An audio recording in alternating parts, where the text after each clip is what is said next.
line up like that, this is going to be one exciting show.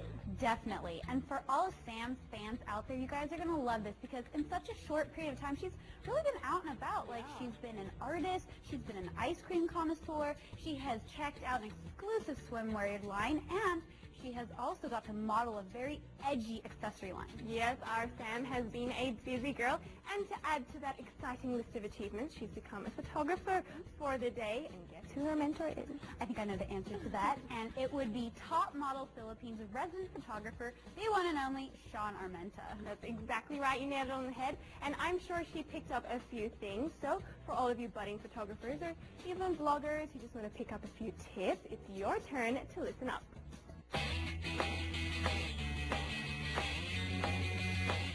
Photography is definitely the in thing today.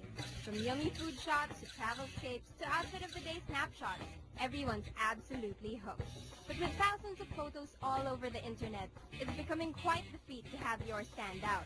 Lucky for us, we're getting a crash course on how to get better snapshots from LA-based photographer and Top Model Philippines judge, Shawn Armenta.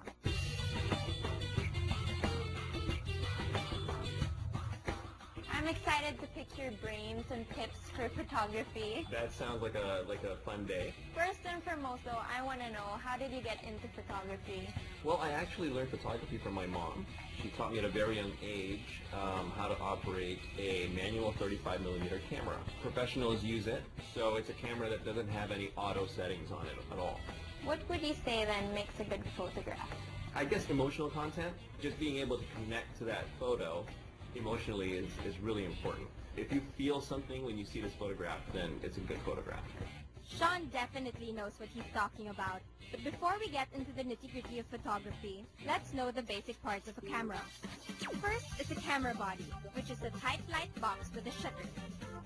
Shutter is a mechanism found inside the camera body that opens and closes in fractions of a second. That controls the amount of time light is entered in the camera body. The lens, on the other hand, controls the amount of light that can enter the camera body. At the back of your basic camera, you'll see the viewfinder, which is the viewing window that shows what the camera is seeing or capturing. Now that we've got the parts down pat, let's get down to business and get those must-have tips that every blogger should know about. So, OOTDs are such a trend, and I'm pretty guilty of it sometimes. What would you say, like, are good tips when it comes to showing off my outfit and fashion photography in general? Right, so if you're doing an outfit of the day type shot, you just have to concentrate on making sure that the outfit is lit well, which means it's just evenly lit and not too contrasty, not too shadowy. You get a nice like head to toe shot, and if you're shooting outdoors, then make sure there's not too many distracting elements in the background. So it's all about perception. It's all about perception and playing around with angles and your position to the camera. Time to road test my OOTD shooting skills. Let's see if I can keep up with ace photog Shawn. I don't try to tell them like, oh, can you put your hand on your hip, and because that restricts them, right? Because I like to let them just be who they are and just be more natural about it. Another tip I learned is to incorporate movement into the shot. Instead of just standing, try swaying a little, show your skirt's form, or take a step forward when getting a detailed shot of your shoes.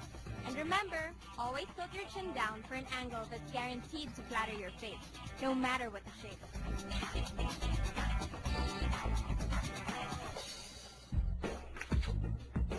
Wow, I have to say that with Shawn's tips, I'm starting to feel like a legit photographer. But we're not stopping there. Shawn also teaches us a thing or two on getting delish-looking food shots. Insta yummy?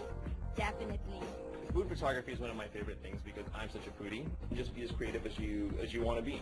There's nothing wrong with just taking a very standard, straightforward shot, like a overhead shot of your food. But if you want to get a little bit more creative and make for a more interesting shot, play around with it, Sometimes I go by the shape of the plate that it's on.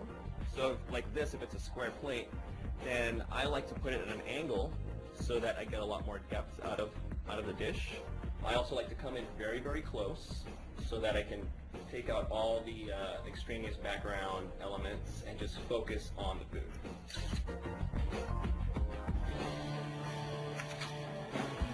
From compositions and colors.